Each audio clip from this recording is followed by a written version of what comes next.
Before we start, I would like to introduce to you my members. Okay. First and foremost, me myself, Muhamad, and this is Fateh, Wafi, Fahmi, and Danish. So, so basically, we are from UNIKL NFI, in Bali. Okay. So we are taking the Bachelor of Engineering Mechanical, except for one of my members, Industrial Robotics. Oh, that's good. All right. Okay. So basically, we are doing the session for today. So I would like to study first. Okay. So can you tell us a bit about yourself? Okay, all right. My name is Khairul, and you can just call me Khairul Active. Okay, I started my career back in 1999. Before that, I studied in Syracuse University, New York, in mechanical engineering. I did a training program. 2 years and a half there, then 2 years here, and college, United College, United. And then I went to Syracuse, New York. Syracuse is inside of New York State, which is 2 hours away from the New York City. So I finished my studies there and graduated in mechanical engineering. And then when I came back to Malaysia, I did 3 months. I don't have a job straight away, so I applied for an engineering job, and then I got a job at SMP Semiconductor at Negeri Sembilan, near Taman Tuanku Jaafar, Senawang. So there's in the electronic industry, they produce the semiconductor, which is not my preferred job.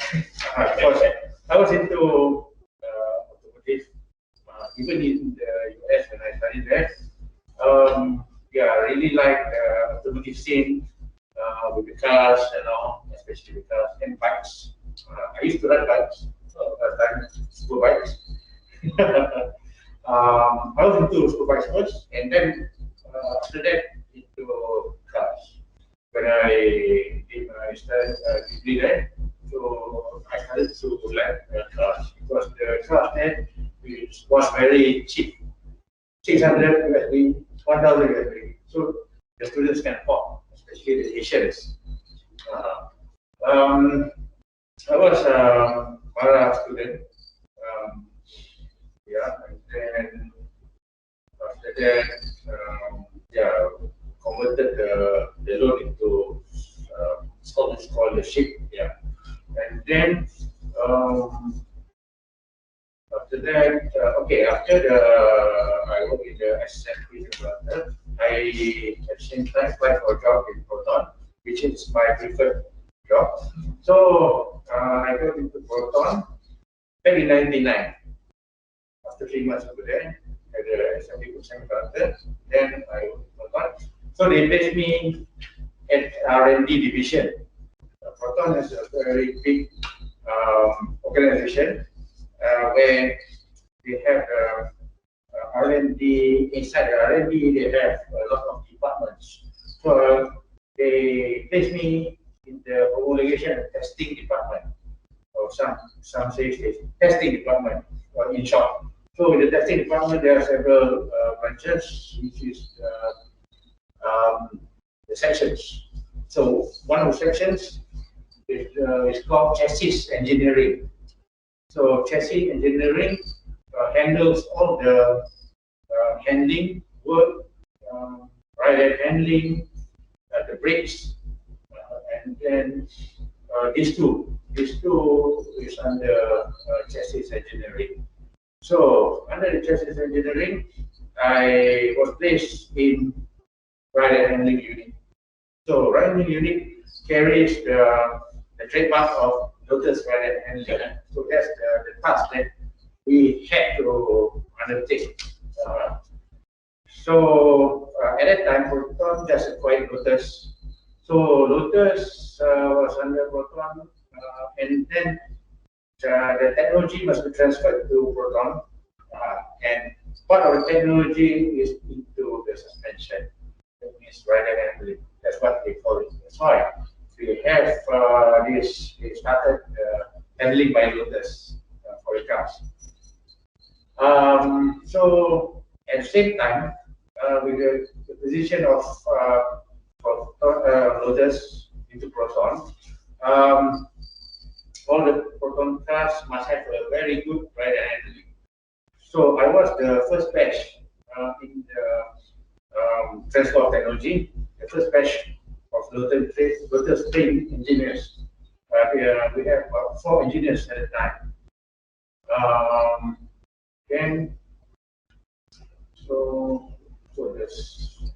That was in the 99, and we started with the Wajah program.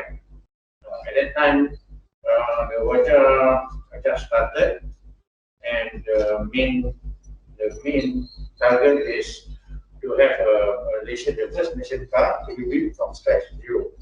So before that, the cars were repairs of Mitsubishi.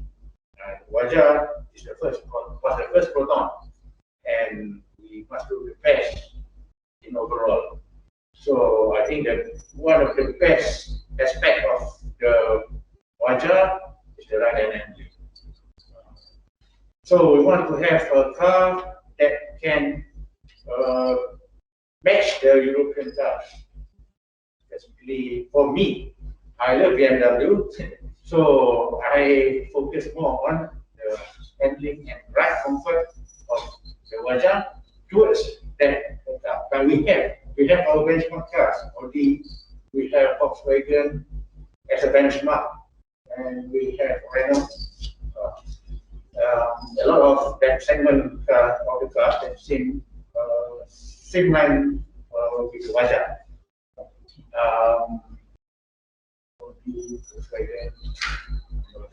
Okay, so that's one part of my background over there. And after a few years, I was in charge of the unit, which is ride and handling unit. So I was the head of ride unit, but at that time it was in a group. So I'm a group leader for ride and handling. So there's another part of our section, which is brake unit. So we have 2 units over there. So brake as a group leader, then handling as a group leader, which was me.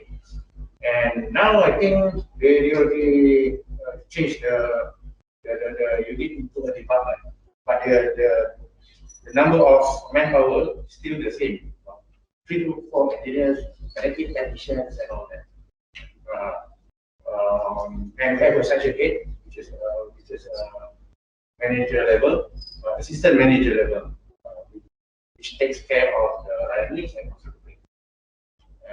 So I did a few car models, including the Perdana V6 facelift, Gen 2, which I oversee. My fellow engineers do the project, because I was the group leader, so I had to monitor the project. Chevy, ride and handling, and then the software enhancements, Gira enhancement, and also the export model of Gira and Wajah to the Middle East. So I have to go to the Middle East to take care of the problems and also the development. Then the Perdana V6, which lead after that, Satradium 1.3, 1.6, and other few models, minor projects. Okay, and also I was also in charge of there's a project, Putra GTI, but the project doesn't went out of the production because of the higher management has decided that the project was to go until was cancelled. And there are several more, like the arena. My last project was the new, and people say that the new was my baby project because my boss believed it to me to most of the decision of the tuning and all that, and yeah, luckily the management likes the setting for the new, and that was yeah, there was the suspension spec for it, and that went up for the production, yeah, the new, and then after the new, I left the one. Okay. Okay. So you said that you were in charge since during the transfer of technology within Proton and Focus, right? Yeah. So are you one of the team going to England doing the engineering R&D and Yes, yes. All of us at that time, the engineers went to UK to oversee the project. Okay, because all of the projects involved with us, especially the initial stage. Okay, in the prototype cars, we have the stages: F proto, F proto, and then P proto, P pro, and all that, and the production. So there are heavy loaders involvement in the initial stage. Okay, we call it build car. The build car usually will be built by loaders in the UK, or after that in Asia. So after the build stage, then maybe 100% or 90% loaders, and then after that going to the F photo stage. We have F0, F1, F2, and after that P0, P1, P2, P. So as the car went into production, the involvement of loaders will be less. So for the production, the internal. So loaders usually aids us, help us in the development, and for the initial stage, we went to the UK to oversee the project, and then the projects monitored. Okay, so can you sorry, why did you choose automotive industry as your career path? Okay, this may be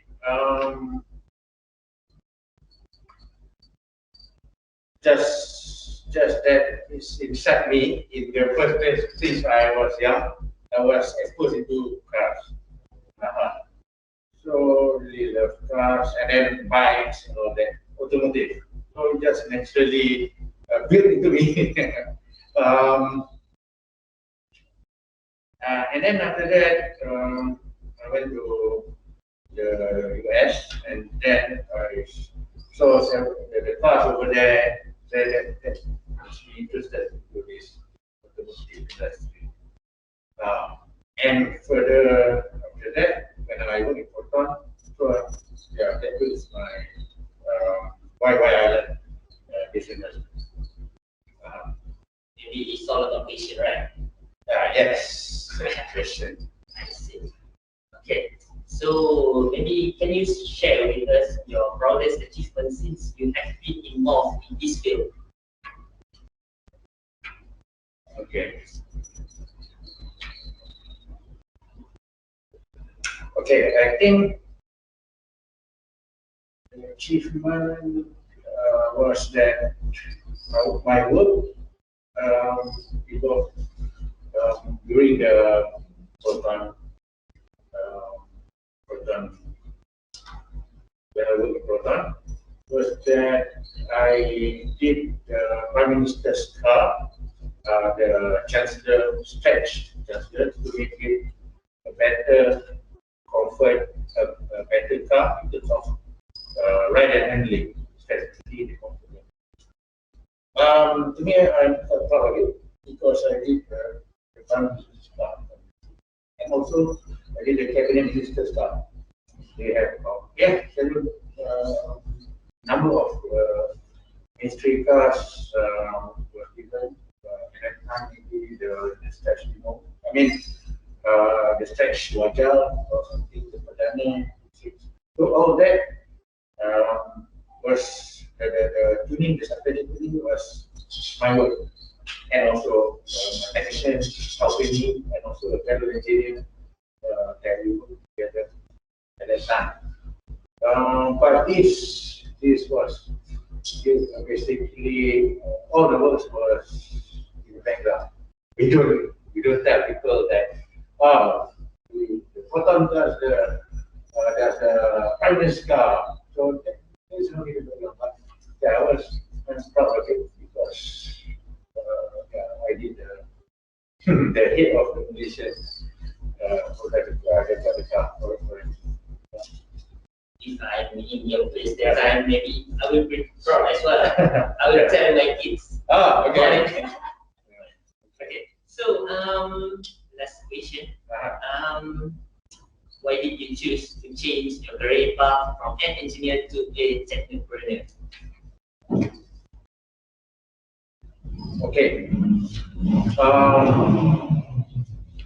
From the very beginning, I was exposed to the business scene, and but at the same time, I love engineering stuff. Maybe because of my uncle was an engineer, I was very close to him.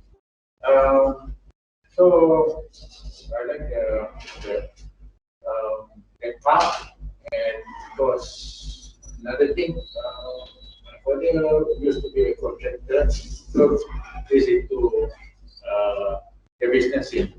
So I have two things that I like, but I think I like the engineering more.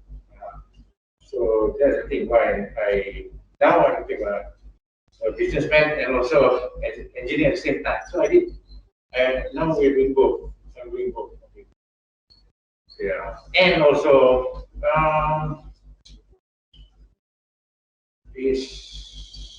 for the business, what I learned before and I worked before in the engineering stuff. So so that's all that I can do after this. Then I don't want to go back to working with a big firm anymore. Or rather with the skills that I have, I can do the things I want. And my plan is that to have to give Malaysians and also Malaysia something to be proud of. It's a product from Malaysia. So that's my target actually. So my objective, I hope that people will know this product. This is a very good product from Malaysia. So after this, we will move into the next section. Okay. Section 2. Okay. And I will let my mentors to further this session. So please, Wafi. Hello, Mr. Khairul. My name is Abdul, but you can call me Wafi, just shorter. Okay. So, just curious about your university days. So, when you were a university student, did you face any challenges, such as in maybe financial issues or whatnot? Yeah, definitely. But to counter that, I work part-time in the university. There are jobs for students who work in the cafe. There are many activities, but I choose to work in the cafe. And also, I did deliveries. But all the students are only allowed to work through the university. All the facilities in the university can work inside the country to get a part-time job. Yeah, so that overcomes the lack of fun living there, the US. At the same time, I was a Mara student, so I get a little allowance from Mara. The culture. Yes. Because in the Asian and the is a lot of different activities. Oh yeah. But I think it's quite quick to blend to the culture because we are already exposed in the TVs and all that with the culture over there. So it's quite easy to adapt. So there's no problem on that part. Yeah. Okay. Now to the next one. Okay. So as you know, the university in Malaysia, there are extracurricular activities such as the outdoor activities, and then there are clubs. And then, for example, in university, there have been such a bar which expose the outdoor activities and the satya only to expose the marching. And then I was curious, maybe it was different for the university in New York which you attended. So did you get involved in any extracurricular activities? If yes, what activities would you advise students to join? Okay. Can I ask whether is it when I was in the US when I studied over there, or you mean here? You know, There. Oh, over there. The extracurricular activities. Let me recall about that. Oh, okay, all right. Usually over there last time we have the Malaysian Student Association for the university. So we will have the events was organized by the seniors, you know, and then we have all the activities like playing street hockey and also Hari Raya and any events.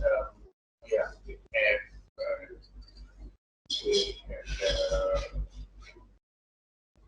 Hari Raya and all the Islamic events. Just part of the extracurricular activities. And besides that,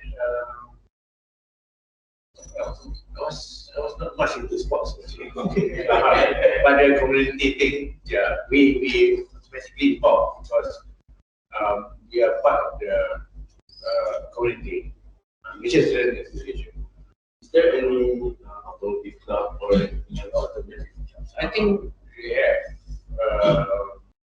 the clubs over there, but mostly dominated by the locals. So since we are international student, we don't have much involvement in that area, and our cars also not at the level. So at the level, they, most of them using NSX, maybe Camaro and all that, and we use the Mitsubishi Coke, the old old car, the Ford Probe and all that. So there's a big sedan usually the Malaysian students use. I forgot about it. For Taurus, there's a big car which you can get below 1,000 USD. But that was in Syracuse. So I don't know what happened. The other part of the US, maybe in the LA, maybe they joined. But in the LA, they have more high power cars, which was not cheap over there. So maybe the students over there be exposed. Yes. And then just now you said you were into motorbikes and also maybe superbikes, right? Oh yeah. Okay, so what kind of superbikes? And did you ever modify them? Oh, superbikes. Last time I had starting from a ZZR 250, and then I have a ZX7R, and also ZX9R, ZX11, and yeah, Honda Shadow. So I changed the bikes over time. What kind of modification? Oh no, I just stick to that's just a minor windscreen change, the exhaust change the parts. the other parts because the device were hyper parts, super parts too. And also, quite new I need to just work, and then also at that time I was in the college, so I don't have much fun to upgrade anything. Yeah. So the next part I will give my friend. Okay. Continue. Okay. So Fateh. So, I would like to ask you about your experience as a consumer. So, as we know that you're taking the COVID pandemic. So, how do you overcome the focus and maintain the company performance in this current situation? Oh, okay.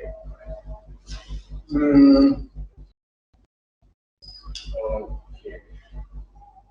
The COVID is very frustrating and really affects our business.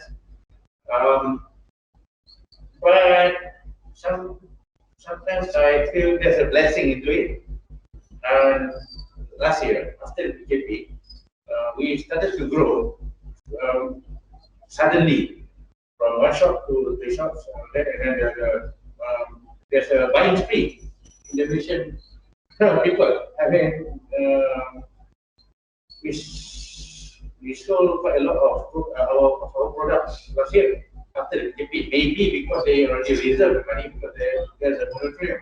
So the government helps in the industry. So there's a big help from the government as well. So that helps us to survive. And the government also gave there's also social security.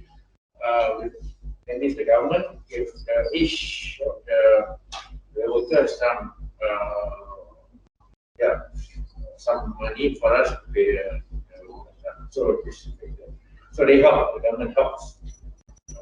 So that helps a lot during this COVID time. But at the same time, what we did, we tried as much to do the marketing and sales during this time. So we doubled the effort actually. So that's very tiring for all of us, to me, because we try as much as possible to survive. And by that makes us more creative and more productive actually.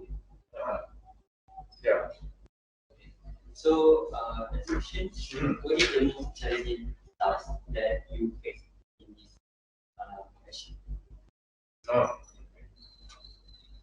mean, how you get out this project from one shop to three shops? Okay. Maybe I just tell you guys how it started. Okay, so it started with just me alone doing the business. That was in 2009 when I'm working outside and I did business part time. At that time, I was I already resigned from Proton at that time. That was in 2009 where I worked in another area, which is a hospitality industry. I was a general manager in resort at Taman Negara. But that's not my preference. But I had to. I had to. And then at the same time, I did edit extra suspension at that time in a different name. So I started to service and repair, upgrade electrical shops, starting from tanks. Because I work in the track days and all that, and into clubs. So I joined clubs and all that. Car clubs, Honda actually. So I had a BST5 at that time. So I joined the Honda community and all, and they know that I was an engineer in the suspension industry. So they said they had solution for me and all that, and then I offered them to service their shops, upgrade their shops, and upgrade the setup. And all that. So at that time, I had a friend who has a workshop at Ula. So I leave all the installation and all to him. So he has a worker over there at the time. So the installation I start to them. So all the works at Rivaf I did myself at the time. And also I became a leader to other products in the market, like car racing, horse racing, get D2 and others related, D2 performance parts, D2. Okay, so now basically I sell performance parts at that time, 2009. At that time, there's no active suspension yet. So before this, the actually. Oh, okay. So at that time, actually, there's another name for it. Motorsport development. Yeah, and then after that, I changed to active racing.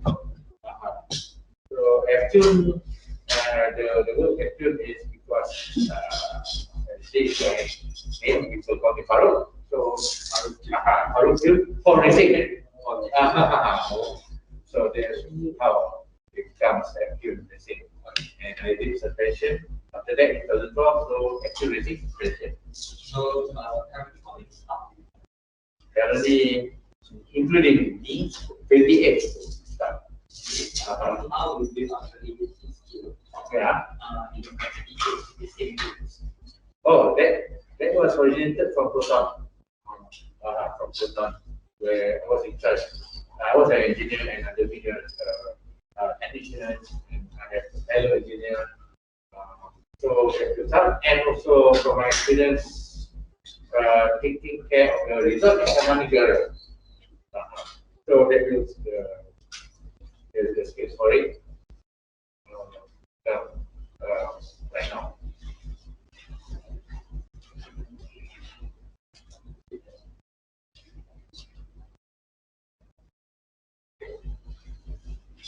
So to further this session, I would like to let my members to ask some few questions before we stop. Okay. So please, Danish. Hello guys, can you hear me? Okay. Okay. Thank you, Mr. Faiq. First of all, Assalamualaikum and good afternoon to Mr. Ahmad Farouk and my fellow team members. First of all, I would like to apologize for not being able to attend the meeting physically. I'm currently at my parent home in Kelantan. My name is Muhamad Aniq Danish. For the first question, I would like to ask, we all been wondering who influenced you to enter this field of work? Is that clear? Influence you to enter This field of work. Of course. And basically, there's nobody plus me, but I'm the one who chose it, who went into it myself, from my background last time. And it is the only thing that I can make for a living. That influenced me actually. That's the skill that I have. I cannot do other works because I don't like it. This work, I think I really love it. Okay. Okay, thank you for the answer, sir. So next, for my next question is, in your point of view, what is the most crucial things to succeed in your current field? yes, the crucial thing to succeed in your life. Okay. The crucial thing is customer service. That's the most important thing. That separates us from other companies, other brands, all that. Because as you guys know, because from mechanical engineering, whatever that we did or we invent or something, there must be a failure, or there's something that doesn't work perfectly 100%. Because things are okay. If only God can create a perfect thing, right? We are just human. We cannot do perfect 100% thing. So there must be a failure, and there are a lot of components in the product. There's a pension, for example, there are hundreds of parts which we have to control the tolerance and all that. And there must be a problem somewhere, sometimes. No matter how best our engineering technology had. Maybe in a car, a very good brand of car, Mercedes or Jaguar, still they have a problem. It cannot be 100% perfect. How to settle that is customer service. After sales service, actually, that's the most crucial one. We can do many things. We have our imagination, we have our ideas. You guys have many ideas. You can work anything. But we fail. You cannot work 100%. So, how are you going to face the customer after that? We don't just leave the customer alone and throw away our product.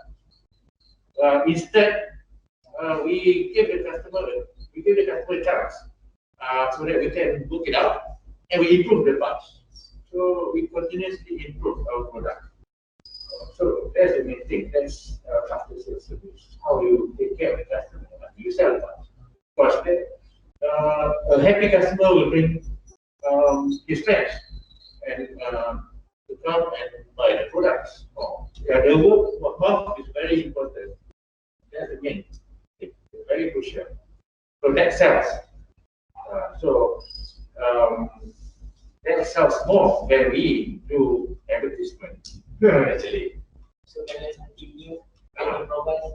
Yeah. And then for the other product, Uh-huh. the other product, Yeah. the next product. Yep. That is why you provide 2 years of warranty for your product, right? Yes, 2 years of warranty and also feedback. That was part of it. 2 years warranty.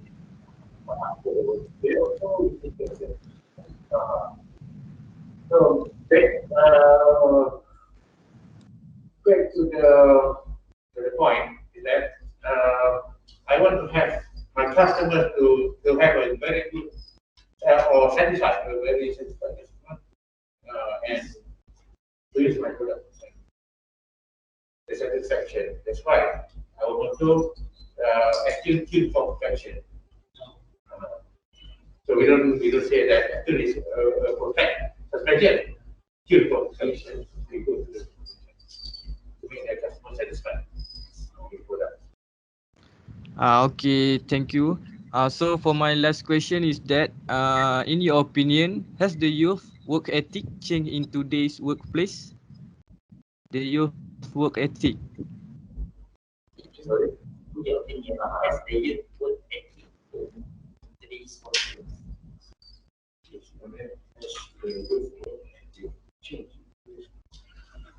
Oh, actually yes, apparently, and quite a surprise. I don't want to go into detail on this because, yeah, but what happened maybe the last time people work, I think, more and very hardworking and all that. But due to the technologies, we have the iPhones and all that, and then the education system maybe, that value was reduced a bit. But there's another area, maybe into the multimedia or something, into so there are pros and cons. But the thing is, it has changed over the years. But what I think you should do is that you must study back what happened last time. Back to maybe we call it zaman zaman dulu bila pandang ke timur macam mana dia orang buat so the Japanese, they are very disciplined. Okay, discipline, that's very important. That is lacking actually. So you guys here, please, when you work, you really need to have self-discipline and punctuality. That's very important. That is very lacking actually in the culture right now.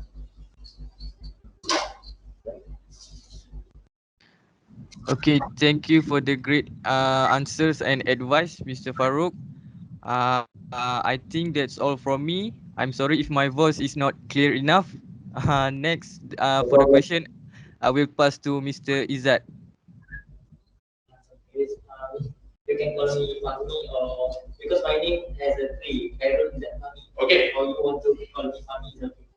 Okay, so for my section, in your opinion, or based on your opinion, we know that you are from the automotive engineering. So more specifically, is a suspension or engine engineering. So you start from as a normal people, you start from a student and then go to university life and then go to Proton. As a Proton is a peak of your profession. So right now you become an entrepreneur. So if you not become an entrepreneur, what did you become?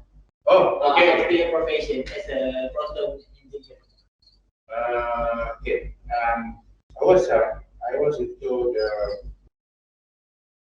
hospitality industry, hotels and resorts after the Proton. Okay, but besides that, if I had the chance and I'm not doing this business, maybe I went to another manufacturer company, maybe follow series because my friends and NASA and all that.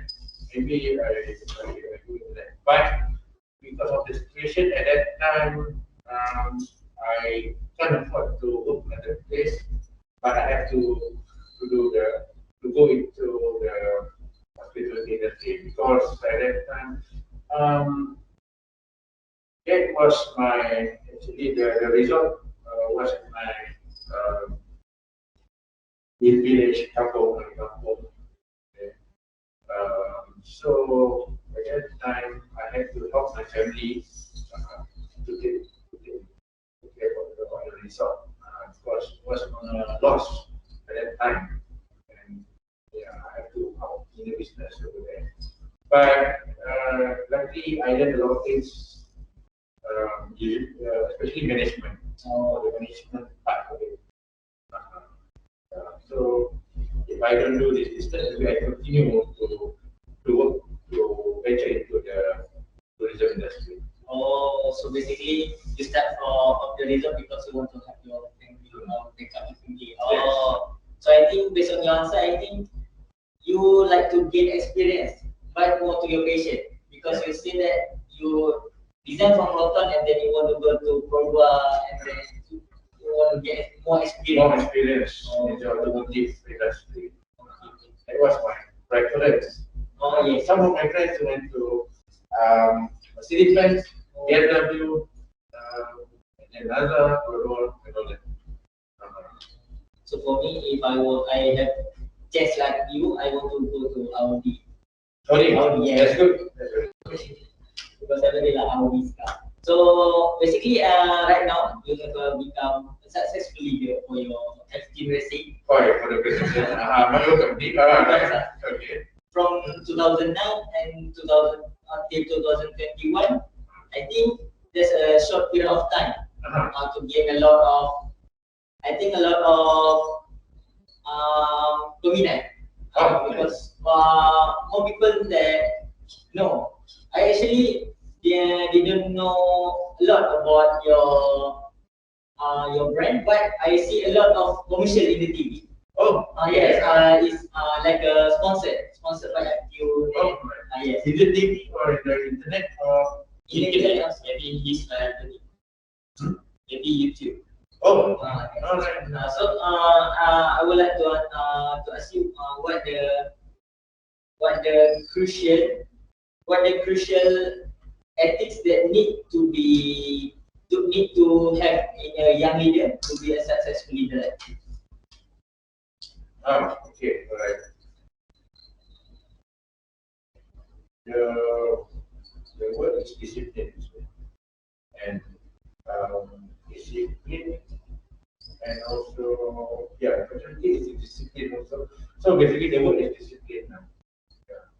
And you must have focus, focus on the things that you do. Sometimes people will just do things halfway. Not committed. But that is the thing that you need to avoid. So discipline has lots of things in the so discipline in punctuality, discipline in what you do, discipline on the discipline in the taking care of the customer. So the word is discipline. So maybe this is the last question from me. What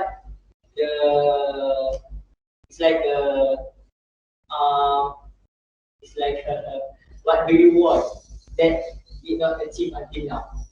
So as an example, like produce maybe your factory, active testing factory to produce your own machine on that. Okay, what I didn't achieve is actually to sell in mass numbers in the volume to Europe, US, or export. That is until now. We haven't achieved, although we have customers overseas that bought suspension from us, but that's individual. So we want to have dealers in this international level. In terms of producing parts, we assemble the parts here. We don't need a factory because we are not producing mass-produced shock absorbers. Because our suspension can be assembled by hand at this time, and the parts maker, we have several parts makers, and why we don't have a big factory here because of the volume. Okay, to have a CNC machine, to have let's say like for example, this is just a sample, a spring producing machine to produce a spring costs about 1.5 million. That's one machine, and you have to have lines, factory lines for the painting and all. So there's no volume for it. To produce the springs, just need maybe about several hours to produce spring. But to handle the logistics for the springs, that takes a lot of time. Getting the steel and all. But once you produce it, you cannot just produce for our company. You have to produce for a lot of companies, for several brands. Then only you can achieve the return of investment. So what happened is that we can outsource the spring maker, then we can outsource the components, parts, and we can assemble here. So there's no problem on the manufacturing side. The thing that I'm targeting is that we sell our products in volume internationally. That even achieve that. So for the closing, I would like to pass to Faiq. Okay. So that's quite a good interview session, I guess. So before we end this session, I would like to say to you my gratitude or our gratitude goes along. Okay. So thank you, Mr. Farooq. Yeah. Thank you, Mr. Okay. Okay.